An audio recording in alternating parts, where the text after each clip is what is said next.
తెలంగాణలో ఇప్పుడు పంచాయతీ ఎన్నికలు జరుగుతున్నాయి. పంచాయతీ ఎన్నికలు జరుగుతున్న తీరు పట్ల చాలామంది ప్రజాస్వామికవాదులు ఆందోళన వ్యక్తం చేస్తున్నారు. ఏకగ్రీవాలు జరుగుతున్న తీరు కావచ్చు, ఎన్నికలు జరిగిన తర్వాత ఇప్పుడు జరుగుతున్నటువంటి పరిణామాలు కావచ్చు. చాలా ఇష్యూస్ గురించి డిస్కస్ చేద్దాం. మనతో పాటు సీనియర్ జర్నలిస్ట్ మేడం మధు గారు ఉన్నారు. సార్ నమస్తే. నమస్తే సరిత. పంచాయతీ ఎన్నికలు ఆల్రెడీ 2 ఫేజ్లు అయిపోయినాయి, ఇంకొక ఫేజ్ ఉంది. అయితే మామూలుగా ఏకగ్రీవాలు జరుగుతాయి ఎప్పుడైనా సరే.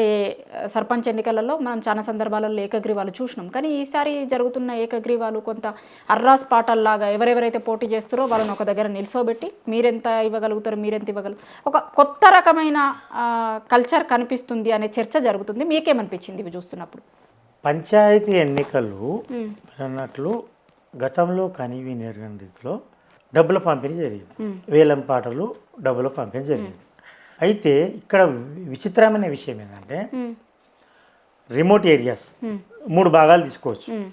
ఒకటి బలమైన పంచాయతీలు, బలహీన పంచాయతీలు, మేజర్ గ్రామ పంచాయతీలు, తండాలు అండ్ అర్బన్ ఏరియాలు, సబర్బన్. ఈ ప్రాంతాల్లో రిమోట్ ఏరియాలో ఒక్క ఓటుకు 1500 ఎడమ చేతికి, కుడి చేతికి 3000 రూపాయలు. మా ఇంట్లో సర్వెంట్ పనిచేస్తారు తాండ్రు బషీరాబాద్ రిమోట్ ఏరియాలో. వాళ్ళకి ఇంటికి వచ్చి ఒకరేమో 1500 ఇచ్చారు, 3000 ఇచ్చారు అడగకుండానే. ఇప్పుడు అక్కడ ఎంత, ఒక ఓటుకు 1000 రూపాయలు మినిమం పెట్టుకున్నా 2000 మంది అనుకోండి, 20 లక్షలు పెట్టాల్సిన అవసరం ఏమొచ్చు.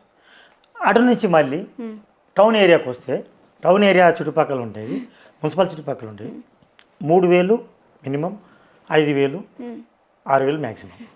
అది ఎంత అయితే కోటి దాటింది. అక్కడి నుంచి నువ్వు హైదరాబాద్కి వస్తుంటే డబ్బు ప్రభావం పెరిగిపోయింది. స్వయంగా ముఖ్యమంత్రి చెప్పిండు నిధులు రావు, మీకు ఏమీ రావు, ఖర్చు పెట్టుకోవాలి. కానీ రంగారెడ్డి జిల్లాలో ఎక్కువ డబ్బులు ఖర్చు పెట్టిండ్రు, ఓకే. కానీ అర్బన్ ప్రాంతాల్లో, రూరల్ ప్రాంతాల్లో కూడా అదే ఖర్చు పెట్టిండ్రు. 1 కోటి రూపాయలు మినిమము ప్రచారానికి, 2 కోట్ల రూపాయలు పంచడానికి, 3-4 కోట్లు ఒక ఉన్నవాడంతే లేనివాడంతే. ఎంపీ ఎమ్మెల్యేలకి ఏ ప్రచారం అయితే జరిగిందో అటువంటి ప్రచారం జరుగుతుంది. ఎంపీ ఎమ్మెల్యేలు తలదన్నింది. ఎందుకంటే ఎంపీ ఎమ్మెల్యేలు సెంట్రలైజ్డ్, ఒక డబ్బులు పంచుతారు, ఇంటింటికి పంచుతారు, మనిషికి పంచుతున్నారు. వేలం పాటలు గతంలో ఉన్నాయి, ఇప్పుడు ఉన్నాయి. వేలం పాటలు గతంలో తక్కువ స్థాయిలో జరుగుతాయి, ఈసారి ఎక్కువ అమౌంట్ జరిగింది. అమౌంట్ అప్పుడు బయట ఎక్కడనో వాడు డబ్బులు సంపాదించుకొని ఇంటికి వచ్చి, ఊరికి వచ్చి నేను సర్పంచ్ నిలబడుతున్నాను. ఐటీ స్టూడెంట్లు కూడా వాళ్ళకి ఏం వచ్చేది లేదు ఇక్కడ. ఎందుకు నిలబడుతున్నారు అంటే మేము గ్రామాన్ని సేవ చేస్తాం. గ్రామాన్ని సేవ చేస్తాడు 1 కోటి రూపాయలు, 2 కోట్లు ఎందుకు ఖర్చు పెడతాడు? నేను ఖర్చు పెట్టకుండా నేను నిలబడతా, నిజాయితీ నిలబడతా, మీకు అండగా ఉంటా, నిలబడతా, నాకు నిజాయితీ గెలిపించానంటే ఎవరు లేరు. కానీ డబ్బు ప్రభావం అయితే అసలు విసుగు పుడుతుంది. అందరి ముందరనే పంచుతారు డబ్బులు. నీకు ఎంత 1500. ఎడ్యుకేటెడ్ తీసుకుంటారు, ఇల్లిటరేట్ తీసుకుంటున్నారు, కార్మికులు తీసుకుంటారు, కర్షకులు తీసుకుంటారు, యువకులు తీసుకుంటారు, తర్వాత పెద్దలు తీసుకుంటారు. అరుగుల మీద కూర్చొని మా దగ్గరికి అయితే ఎవరు రాలే, వస్తారు, వచ్చినాక తలుపులు బాగా తెరిచున్నామని చెప్పి, అది నిజమే. అది మీతో రాలేదు, ఇంకా వస్తారు, 2 వస్తారంట అన్నాడు. ఓడిపోయినాడు, జనం ఏడుస్తున్నాడు. పోయి నాకు 500 వచ్చినాయి, 2000 ఓట్లకు 500 వచ్చినాయి, నేను ఇచ్చింది 2000 మందికి ఇచ్చిన, నేను 500 వచ్చినాయి, మిగతా 1500 మంది నాకు పైసలు ఇవ్వండి అని ముచ్చమెత్తుకుంటున్నారు. పోయి ఇది చాలా చోట్ల 100 గ్రామాల్లో జరిగినాయి. కానీ ఇంతకుముందు మనం అన్నట్టే నిజానికి నిధులు లేవని సీఎం గారే చెప్పారు అని అన్నారు. మరి ఏమీ లేని దగ్గర ఇంత ఖర్చు ఎందుకోసం పెడుతుర్రు? ఎందుకోసం పెడుతుర్రు అంటే ఒక భ్రమ, ఒక మాయ. నేను గెలవాలి సర్పంచ్గా, ఒకటి ప్రెస్టీజ్ ఇష్యూగా కొంతమంది తీసుకుంటారు, కొంతమంది ఏమో జరుగుతుందని తీసుకుంటారు. లేదా ఇంకా ఇక్కడ సర్పంచ్ గెలిస్తే నేను ఎమ్మెల్యేనో ఇంకెక్కడనో కావచ్చు అని అదొక రకంగా ఒక పునాదిగా, దీని ఒక రాజకీయ పునాదిగా తీసుకోవచ్చు. ప్రెస్టేజ్ అయితే ఎక్కువ చెప్పిపోతారు, పరువు ప్రతిష్టలకు ఎక్కువ పోయి వాళ్ళు చాలా ఇబ్బందులు పడుతున్నారు. సబర్బన్, అర్బన్ ఏరియాలో లేఅవుట్స్ ఉంటాయి. లేఅవుట్స్ ఉంటే ఏదో లేఅవుట్లలో ఏదో ప్లాట్లకు మంజూరు చేసో, అనుమతి ఇచ్చో, లేఅవుట్లకు అనుమతి ఇచ్చో డబ్బులు సంపాదించుకోవచ్చు అనుకోండి. మిగతా చోట్ల లేవు కదా, ఎక్కడ లేదు, రియల్ ఎస్టేట్ లేదు. ఈవెన్ హైదరాబాద్ అర్బన్ ఏరియాలో చాలా కష్టం ఉంది. మిగతా చోట్ల ఎందుకు అక్కడ పెడుతున్నారు నాకు అర్థం కాని పరిస్థితి. ఎందుకు పెడుతున్నారంటే వాడు గెలవదు, నేను గెలిచి తీరుతా. కానీ గెలిచేది ఎవరో ఒకరు కదా, ముగ్గురిట్లో ఎవరో ఒకరు గెలుస్తాడు. విషాదం ఏంటంటే ఉన్నోడు పెడుతుంటే లేనోడు పెడుతుంది. అప్పు చేసినోడు పెడుతుండు, తిప్పలు నోడు పెడుతుండు, అప్పులు చేసినోడు పెడుతున్నాడు, భూమి నోడు పెడుతున్నాడు, భూమి లేనోడు పెడుతున్నాడు.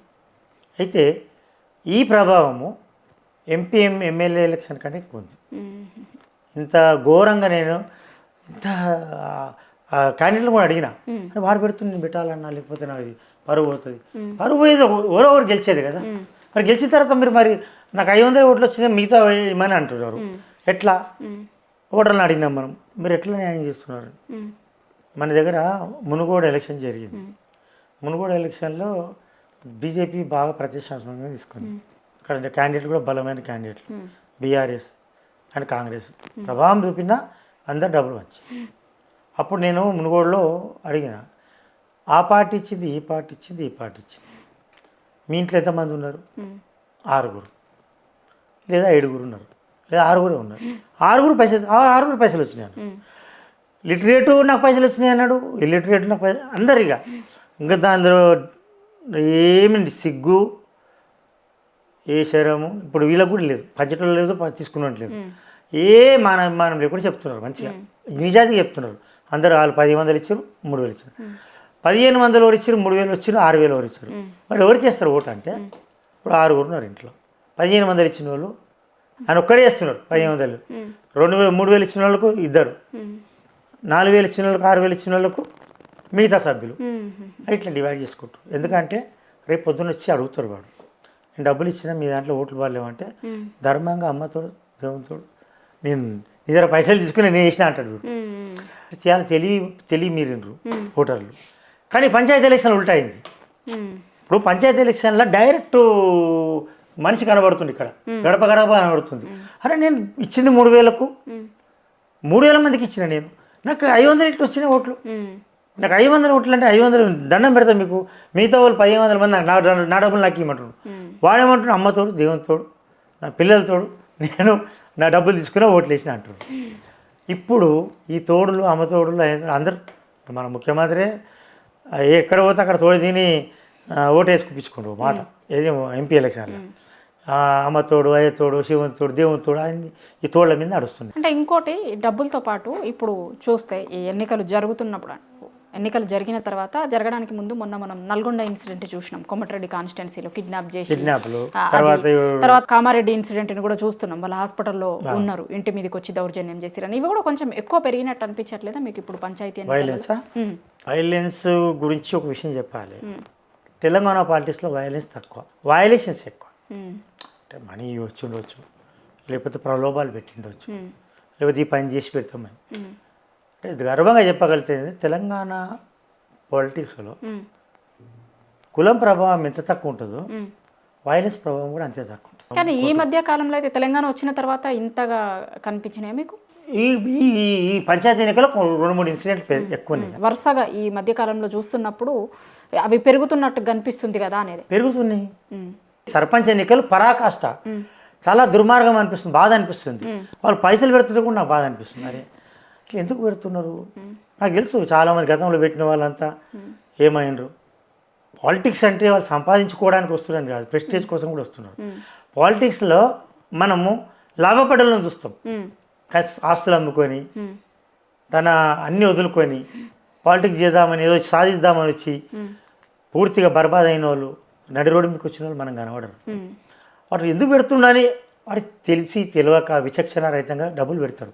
తర్వాత చాలా జీవితాలు నాశనమైన జీవితాలు నేను చూసిన. కదర అంటే కన్నీటి కథలు ఉంటాయి. మనం ఏమనుకుంటాం, ఎంతసేపు ఎంత డబ్బులు పెడుతున్నాడే వాడు ఎంత దోసుకొని ఉండొచ్చు అనుకుంటాం.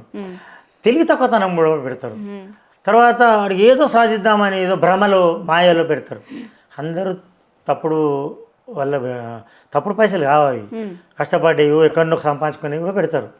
తర్వాత మళ్ళీ పశ్చాత్తాపడతారు. ఓడిపోయిన వాడేమో బహిరంగంగా ఏడుస్తాడు, గెలిచినడు పోయి బాత్రూంలో ఏడుస్తాడు.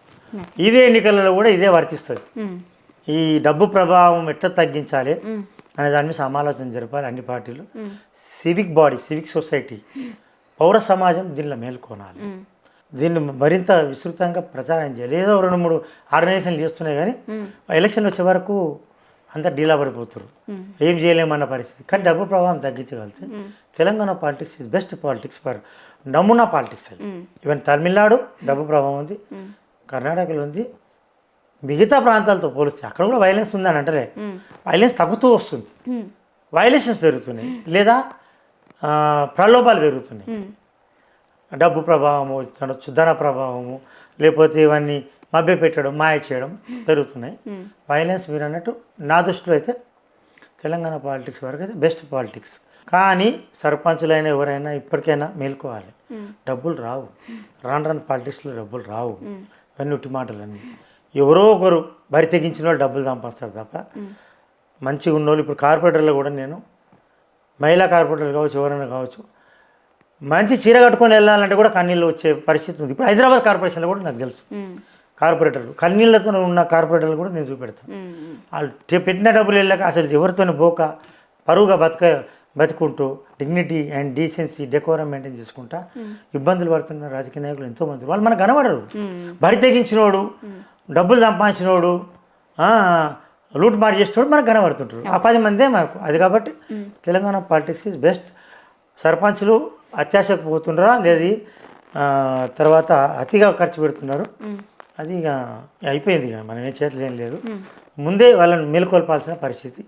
ఇకనైనా ఎంపీటీసీ ఎలక్షన్లో, జెడ్పీటీసీ ఎలక్షన్లో మేలుకొల్పాలి. ప్రజలు మేల్కొని పడితే ధన ప్రభావం తగ్గించుకొని డైరెక్ట్గా వాడు మంచిని గెలిపించుకోండి. మంచిని 1500కి ఏమవుతున్నాయంటే ఆ 1500 కూడా కక్కుర్తి పడాల్సిన అవసరం ఏమొస్తుందో అర్థం కాని పరిస్థితి.